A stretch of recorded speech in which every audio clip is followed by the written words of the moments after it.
Kim geldi? Bak. Nasılsınız? Nasılsınız? Bak burada bir kedi var. Bizim her şey teyze. Biz tekrar ben. Sanki Ha? Özen yapmıyor bunun kadarken. Ojen mi? 2 sene bunun yaşındayken. Ojen artık çok yaramaz. Hayır bunun yaşındayken öyle yapmıyordu. Başkasının elini karıştırmıyordu. Ha aynen. Bu farklı. Evet farklı, çok farklı. Hiç çekilmiyor hiç. Mama, mama. Bu bizim evimiz değil, otur. Kedi var mı sende? Bir tane kedi var.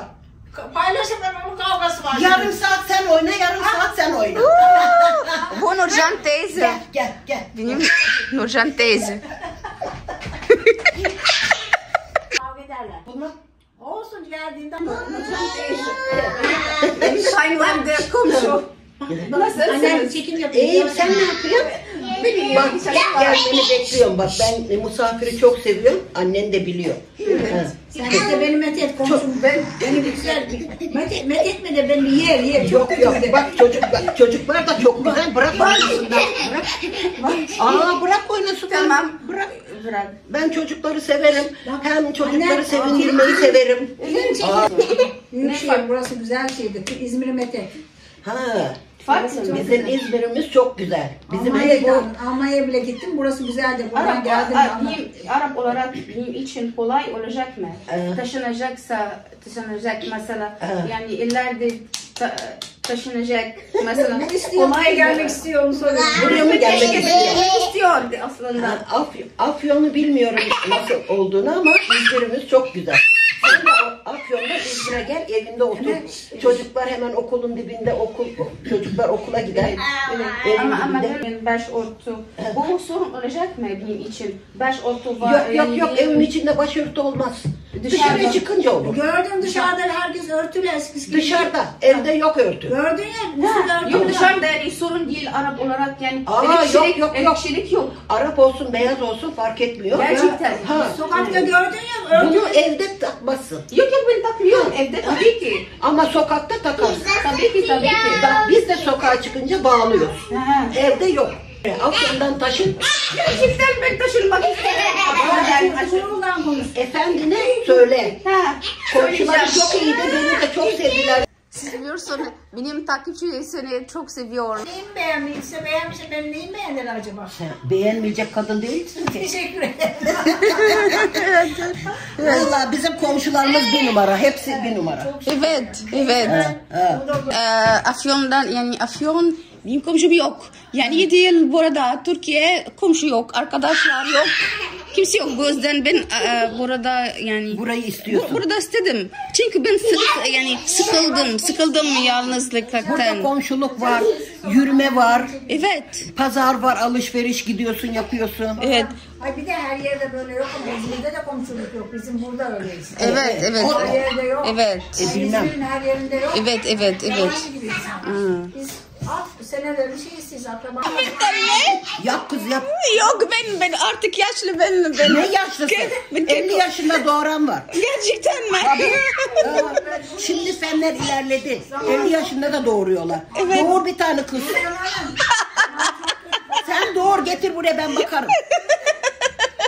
Bakmasa ben bakarım getir. Tamam inşallah. Yap kız yap. Yani keşke çok istedim ama yani Allah'tan en geldi. Esok şehriye çorbası yapacaktım Tamam. ben. Ha? Tamam. Namazımın artık kazaları sonra yapayım. Şehriye çorbası yapayım. Et suyum da var burada. Tamam. Böyle 2 dakika sonra yapalım o zaman biz çorba. Un, 2 kaşık un falan, 3 kaşık Yani yemek göz kaşığı. kararı yaptım işte. Un bol un olursa kıvamlı olacak. Şimdi unla şehriyeyi kavuruyorum.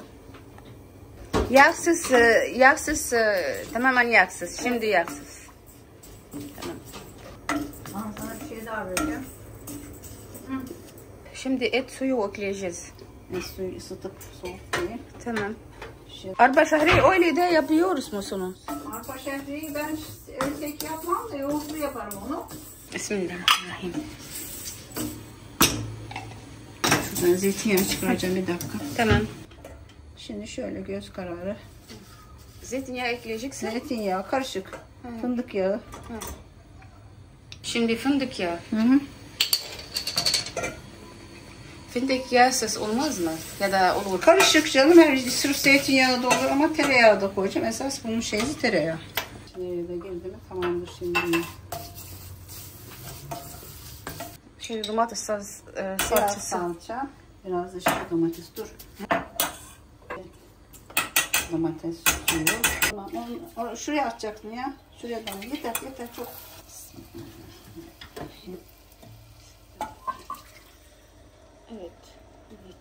Evet suyu.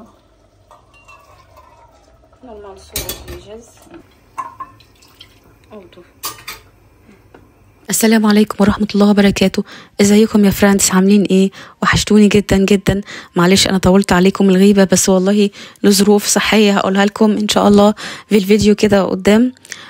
ده اخر فيديو في سلسلة لما كنت مع حماتي. يعني انا قلت لا انا ما علقش بصوتي، اخليكم كده تشوفوا وتعيشوا الاجواء وتشوفوا حياة الاتراك وتشوفوا لما بيزوروا بعض وشكل بيوتهم كده من جوه عاملة ازاي، خصوصا الناس اللي هي الكبيرة والقديمة في السن. تحسوا ما شاء الله عليهم، يعني هو ماسكين نفسهم حاجات انتيكات، الموبيليا اللي هي الخشب اللي هي القديمة الأصلية، النيش، الحاجات دي ستاندرد. انتوا لو رحتوا ازمير هتلاقوا الحاجات دي ستاندرد في كل حتة، هتلاقوا حتى الأشغال اليدوية والحاجات دي ستاندرد برضو مع الستات الكبيرة. المرة دي أول مرة اللي أنا أركب مترو في تركيا من ساعة ما جيت في تركيا، وأول مرة أشوف مترو. هو أنا ركبت طبعا، هو أغلبية الناس كلهم بيستخدموا اللي هو الكارت بتاع المواصلات ده، يعني هو كارت واحد تقدر تركبي بيه المترو، الأتوبيس، الترماي، ما فيش حد بيدفع كاش. أنا طبعا علشان يعني مش مشتركة ومش عايشة في إزمير فدفعت في الفيزا كارت. أول ما احنا نزلنا لقينا مكان كده اسمه شانكايا برضو من المراكز المهمة في إزمير. انتوا عارفين يا جماعة، الواحد لما يكون يعني يتفسح مع حد تركي غير لما انت تتفسحي كسائحة. الواحد التركي أو ابن البلد هيفسحك في الحتت اللي هم الأتراك، اللي هم الطبقة المهملية اللي بيقولوا عليها ديت، اللي هي المكان اللي الأتراك بيروحوه ويزوروه، الأماكن الشعبية بتاعتهم. فتحسوا ان انتوا هتشوفوا حاجات مختلفة، مش اللي هو مش كسائح مثلا هيوريكي لا ده هنا مكان سياحة، هنا مكان سياحة، هنا مكان زيارة، لا تحس ان انت حد فعلا من البلد. فده كانت حاجة بالنسبة لي يعني كويسة جدا. حماتي هي ما شاء الله عليها الله أكبر، هي يعني قبل ما يجي تورل هي اللي لففتنا المشوار ده والله، وقعدت تفسحنا أنا والعيال، وهي حبت برضو اللي هي تيجي معانا لأن هي تمشي رجليها. انتوا عارفين هي ما تقدرش تاخد المشوار ده برضو، أو مش هتروح المشوار ده لو كانت لوحدها، لكن هي تشجعت وقالت أنا عايزة أمشي رجلي، وقالت فرصة اللي انتوا موجودين، وخدتنا فعلا معاها. فكرة الترماي، فكرة المترو، فكرة الحياة ديت مش هتلاقوها في كل المدن بتاعت تركيا يا جماعة، زي أفيون أو كوتاهيا أو أوتشاك أو اللي هي المناطق اللي هي في نص تركيا ديت. المناطق اللي هي المدن الكبيرة هتعيشوا فعلا جو تركيا، وهتحسوا اللي انتوا يعني عايشين، واللي انتوا شايفين تقدم، واللي انتوا شايفين ناس يعني لابسه كويس، واللي انتوا شايفين سواحل يعني زي اسطنبول وزي ازمير وزي مرسين وزي انطاليا. المدن ديت هتلاقوا هتحسوا يعني ايه اللي انتوا شايفين تركيا، هتحسوا اللي انتوا تستاهل فعلا الزياره. لكن المناطق اللي هي جوه تركيا او اللي هي المحشوره او اللي هي الصغيره، المدن الصغيره ديت للناس اللي هي حابه اللي هي تشوف مثلا تاريخ، اللي هي الناس اللي هي حابه تشوف الريف التركي. وديت المعدية اللي بتودي الناحية التانية لحتة كده اسمها كارشكايا ديت فيها مباني عالية جدا جدا، يعني زي ما بقولوا كده ناطحات سحاب. يعني أنا مستغربة، يعني محافظة يعني زلزالية من الدرجة الأولى زي إزمير فيها مباني عالية بالشكل ده.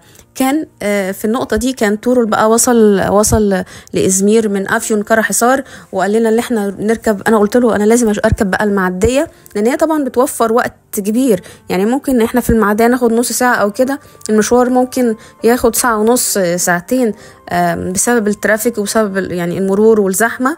فكانت تجربة جميلة جدا بالنسبة لي. طب مش غالي يعني أنا مش عارفة بكام بالظبط، بس مش غالي، بس كانت حاجة ممتعة جدا بالنسبة لي، لأن أنا يعني إيه بشوف برضو فيديوهات اسطنبول، واشوف البحر بتاع اسطنبول، واشوف المعديات. فقلت طب والله طب ما اعيش الاجواء ديت في ازمير ليه لا.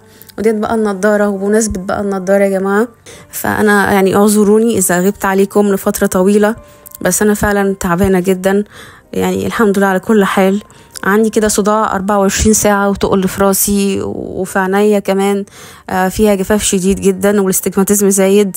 بس انا والله ما بحبش اقول وما بحبش اشغل حد عليا، وبقاوح كده وبشتغل بس يعني والله وبحاول ان ما اغيبش. بس فالفترة اللي جاية اعذروني ان انا هغيب عنكم.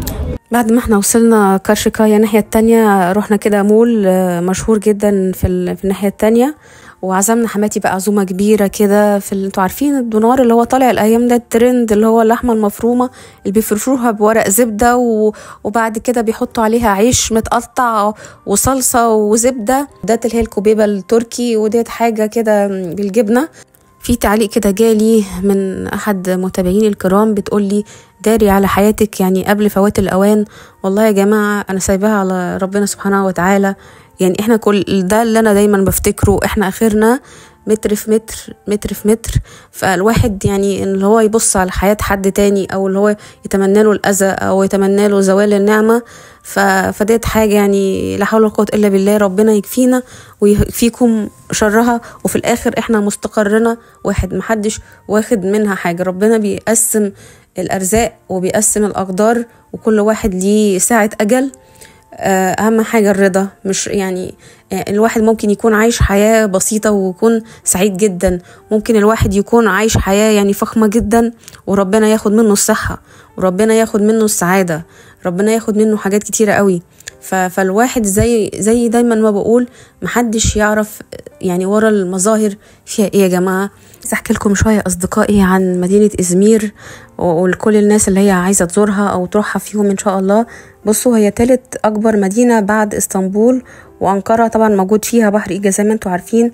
لو عايزين تنزلوا تشتروا منها حاجات ما تنزلوش مثلا المولات والمحلات الكبيرة، الا بقى لو انتوا حابين ممكن تنزلوا منطقة اسمها شانكايا والسانشانج ما اعرفش منطقة بس هي اسمها كده